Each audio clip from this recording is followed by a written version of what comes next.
Welcome to AdventureSphere. This channel is dedicated to missing people who are missing with a vehicle. In the process of creating this database, we are creating a volunteer sonar search and recovery dive team to search for the people featured on our channel. Our services are free of charge. We ask you to consider subscribing, watch our content, and help spread awareness of our endeavor. The National Suicide Prevention Lifeline can be reached by dialing 988 or 1-800-273-8255. Calls are free and confidential.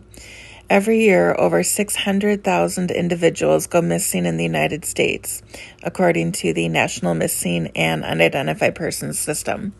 While many are quickly found and returned to their families, others remain missing as years go by.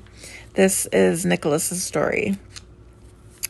So Nicolas Marcel Santin, then 12, is missing from Steelton, Pennsylvania. His last date of contact was Thursday, December 15th, 2005, when he was allegedly abducted by his grandfather, Andres Santin. Nicolas may use the first names Nico or Jose and use the last names Gonzalez, Ortiz, or Arguera, I believe. I'm sorry if I'm pronouncing that wrong. A federal warrant for international parental kidnapping was issued for Andres on February 9th, 2006. They may travel to El Salvador, Guatemala, or Mexico. Andres has been known to use the alias Jose Gonzalez, Jose Ortiz, or Jose Arguera. Andres may use the birthdays March 7th, 1943, July 3rd, 1943, or July 1st, 1943. Andres drives a white 1995 Geo Metro with Pennsylvania license plates GCJ2922. The FBI is investigating the case in their Harrisburg, Pennsylvania offices.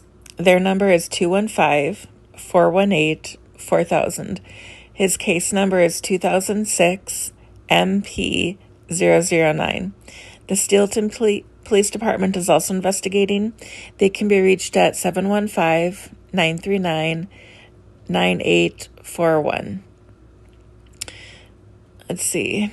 So Nico's birthday is March 15th, 1993. He wears glasses.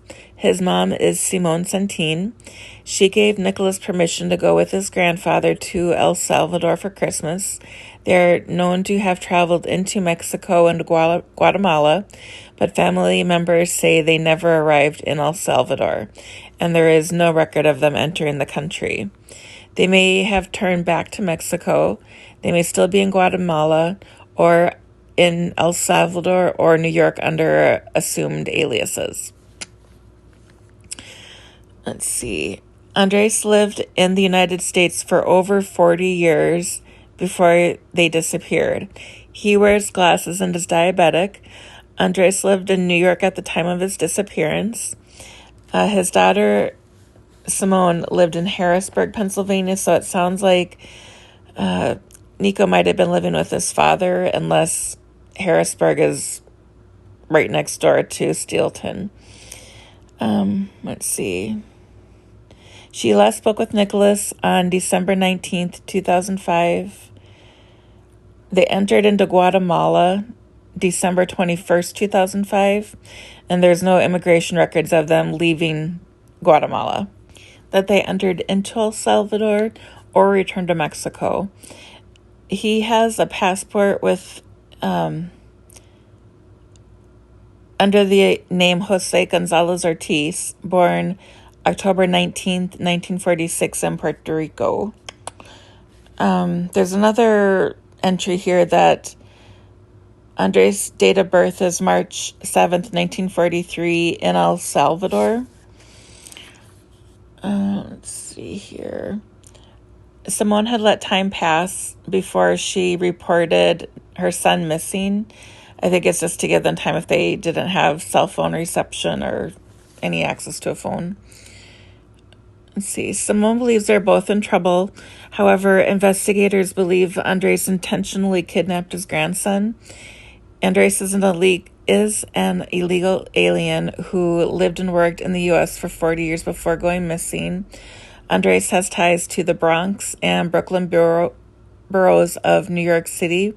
He does have work experience as an addiction counselor and speaks both Spanish and English.